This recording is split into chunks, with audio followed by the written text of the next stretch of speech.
સેવા અને સંસ્કારનો અનોખો મહોત્સવ સ્વ ધીરુભાઈ નારણભાઈ કુંભાણી માતૃભૂમિ ઋણ સ્વીકાર કાર્યક્રમ। કમોસમી વરસાદથી પીડિત ખેડૂતોને 4 ગામમાં 2 કરોડથી વધુની સહાય। નર્મદા બાયોકેમ લિમિટેડ ચેરપર્સન દિનેશભાઈ કુંભાણી દ્વારા ચેક વિતરણ। વતનનું ઋણ સ્વીકાર કાર્યક્રમ ભાવભેર યોજાયો। જૂનાગઢ જિલ્લાના બાદલપુર ગામે કમોસમી વરસાદને કારણે ખેડૂતોને થયેલા ભારે નુકસાનીમાં સહભાગી થવા 4 ગામોને ખેડૂતોને નર્મદા બાયોકેમ લિમિટેડના ચેરપર્સન દિનેશભાઈ કુંભાણી પરિવાર દ્વારા પ્રતિ હેક્ટર 11,000 રૂપિયાની સહાયના ચેકનું વિતરણ કરવામાં આવ્યું હતું। કુલ 2 કરોડથી વધુની આ સહાય ખેડૂતો માટે એક મોટું સંવેદનાત્મક પગલું ગણવામાં આવી રહ્યું છે। આ વતનનું ઋણ સ્વીકાર કાર્યક્રમ ખોડલધામના પ્રણેતા નરેશભાઈ પટેલની અધ્યક્ષતામાં યોજાયો હતો। કાર્યક્રમમાં પરબધામના મહંત કરશનદાસ બાપુએ આશીર્વચન આપી જણાવ્યું હતું કે ખેડૂત જગતનું તાત છે અને ખેડૂત ઉપર કુદરતી આફતોના સમયે સમાજના ઉદ્યોગપતિઓએ ભેદભાવ વગર સહાય માટે આગળ આવવું જોઈએ। દિનેશભાઈ જેવા ભામાશાહ અને નરેશભાઈ જેવા સંવેદનશીલ નેતાની સંવેદનાત્મક પ્રેરણાના કારણે જ આ કાર્ય શક્ય બન્યું છે। સમાજના દુઃખમાં આગળ આવે તે સાચું નેતા જે નરેશભાઈ પાસેથી શીખવા જેવું છે। કાર્યક્રમમાં ખોડલધામના ટ્રસ્ટીઓ, જિલ્લા તથા તાલુકાની સમિતિ, અલગ અલગ ગામના સરપંચો, ગ્રામજનો અને અનેક ખેડૂત આગેવાનો મોટી સંખ્યામાં હાજર રહ્યા હતા। એક પરિવાર તરફથી કોઈપણ પ્રકારના ભેદભાવ વગર 4 ગામને ધુમાડાબંધ સમૂહ જમણવાર ઇતિહાસમાં પહેલી ઘટના છે। કુંભાણી પરિવાર દ્વારા પ્રથમ વખત 4 ગામને એક સાથે ધુમાડાબંધ જમણવાર રાખવામાં આવ્યું હતું, જેમાં કોઈ પણ જાતિ ભેદભાવ વિના સૌએ સમૂહ ભોજનનો આનંદ માણ્યો। ગ્રામજનો દ્વારા કુંભાણી પરિવારનું સ્વાગત અને સન્માન કરવામાં આવ્યું હતું। દિનેશભાઈએ પોતાના વક્તવ્યમાં જણાવ્યું હતું કે કમોસમી વરસાદ બાદ નરેશભાઈનો ફોન આવ્યો કે સ્થાનિક ખેડૂતોને ભારે નુકસાન થયું છે, તો તમારો વિસ્તારમાં માટે કંઈ વિચારવું જોઈએ, જેથી પરિવાર સાથે ચર્ચા કરી 4 ગામના તમામ ખાતેદાર ખેડૂતોને જમીન મુજબ પ્રતિ હેક્ટર સહાય આપવાનો નિર્ણય લીધો। મેં નરેશભાઈને વાત કરી કે આવું વિચાર્યું છે, તો તેમણે કહ્યું કે તેમાં વિલંબ ના કરતા ખેડૂતોને નવા વાવેતર માટે અત્યારે જરૂર છે, ત્યારે 4 ગામના સરપંચોને મળીને 10 દિવસમાં જ ખાતામાં ટ્રાન્સફર કરવા નક્કી કર્યું। ત્યારે ખેડૂતોએ ચેકથી તમારા હસ્તે આપવા વિનંતી અને ખેડૂતોની માંગ મુજબ સહાય સીધી ખાતામાં નહીં પરંતુ તેમના હાથે ચેક સ્વરૂપે આપવામાં આ કાર્યક્રમનું આયોજન કરવામાં આવ્યું।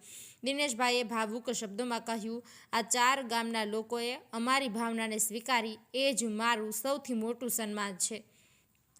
ખોડલધામના પ્રણેતા નરેશભાઈ પટેલનો સંદેશ છે કે નરેશભાઈએ એ જણાવ્યું, 2010થી દિનેશભાઈ સતત સેવા કાર્યોમાં જોડાયેલા છે। વતન છોડીને અમદાવાદમાં સંઘર્ષ કર્યો, માતાજીની કૃપાથી સફળતા મેળવી અને આજે વતન માટે હૃદયપૂર્વક આપવું સહેલું નથી। ખેડૂત સમાજ માટે આ સેવા બદલ હું દિલથી આભારી છું। સમાજ માટે પ્રેરણારૂપ સંદેશ એ છે કે કાર્યમાં હાસ્ય કલાકાર મનસુખભાઈ શિરોયાએ પરિવાર એકતાનું મહત્વ સમજાવ્યું। દિનેશભાઈએ 4 ગામને પરિવાર માની મદદ કરી અને આવી ભાવના દરેક સમાજે અપનાવવી જોઈએ એમ પણ તેમણે જણાવ્યું હતું। કાર્યક્રમનું સુંદર સંચાલન પ્રોફેસર હરેશ કવાણીએ કર્યું હતું। અંતે 4 ગામના લોકો સાથે મળીને ધુમાડાબંધ સમૂહ ભોજન યોજ્યું હતું। કાર્યક્રમમાં દરેકના ચહેરા પર આનંદ અને આશીર્વાદની ઝળહળાટ જોવા મળી હતી। મહેન્દ્ર નાગરેચા સાથે કેમેરામેન આશીષ વસાવડા, બિલખા।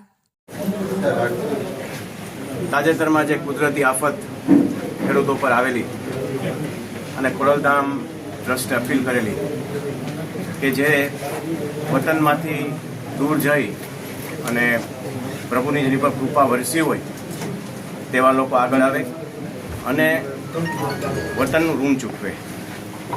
તો એમાં અમારા મુખ્ય ટ્રસ્ટી ભાઈ શ્રી દિનેશભાઈ કુંભાણીએ પહેલ કરી અને વતનના રતન બન્યા છે।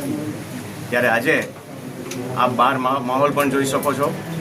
એમના ગામ સિવાયના 4 ગામ બીજા હેક્ટર દીઠ એક રકમ નક્કી કરી અને દરેક ખેડૂત મિત્રોને આજે આ રકમનો ચેક અર્પણ કરવા જઈ રહ્યા છે।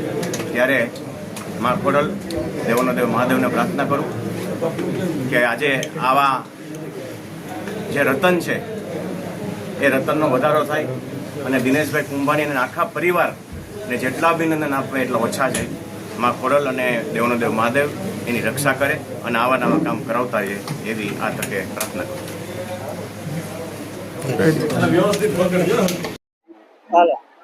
એક જ મિનિટ હો. આપના નામથી સાહેબ. હું દિનેશ કુંભાણી, આજ રોજ બાદલપુર, સાંકળાવદર, સેમરાણ, પ્રભાતપુર આ 4 ગામના ખેડૂતોને જે હમણાં જ આપણે જોયું તેમ કુદરતની કહેર એટલે કે ખૂબ ઘણા લાંબા સમય સુધી કમોસમી વરસાદે ખેડૂતોની માઠી અસર બેસાડી હતી. ત્યારે ખેડૂતોના ઊભા પાકને ખૂબ મોટું નુકસાન થયું હતું.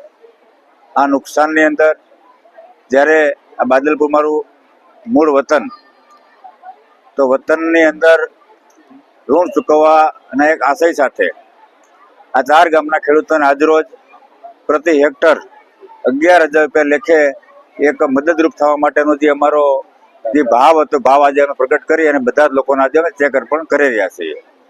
આની અંદર કુલ 4 ગામમાંથી 1,000થી વધારે, કદાચ 1,010 જેટલા અંદાજિત ખાતેદારો છે અને આ તમામ ખાતેદારોની કુલ મળીને જમીન 1,891 હેક્ટર જેટલી જમીનના અમે અત્યારે ચેક બનાવી અને ખેડૂતોને અર્પણ કરી રહ્યા છીએ. આની અંદર હેક્ટરની કોઈ મર્યાદાનો કોઈ નહોતો, એટલા માટે જેટલા બી ગુઠ્ઠા જમીન હોય ગુઠ્ઠાના પ્રમાણમાં 1 ગુઠ્ઠે એટલે 110 રૂપિયા, આ પ્રમાણે અમે ચેક બનાવી અને નાનામાં નાનો ચેક સાંકળાવદર ગામનો 900 રૂપિયાનો આજુબાજુનો બન્યો હતો અને મોટામાં મોટો આ 4 ગામમાંથી પ્રભાતપુરમાં 1,47,000ની રકમનો ચેક અમે બનાવીને આજે તમામ ખેડૂતોને અર્પણ કરી રહ્યા છીએ. ખાસ કરીને આજે તમે જે 4 ગામ ધુવાડા શું છે સાહેબ, જમવા માટે તો ક્યાં સૌરાષ્ટ્રની ધરતી આપ જોવો છો કે 5 કિલોમીટર ચાલો અને અન્નક્ષેત્ર ચાલતું હોય, એ આ ભૂમિનો પ્રતાપ છે. અને આપણે જ્યારે કોઈને આ રીતનો આપણે એક મદદરૂપ થવા માટેનો ભાવ પ્રગટ કર્યો હોય, કોઈને એક સાથે ઉભો રહેવા માટેની વાત કરી હોય, ત્યારે એમને કોઈને કંઈ આપી દઈએ તો એ અમારા એ કુળના સંસ્કાર નથી.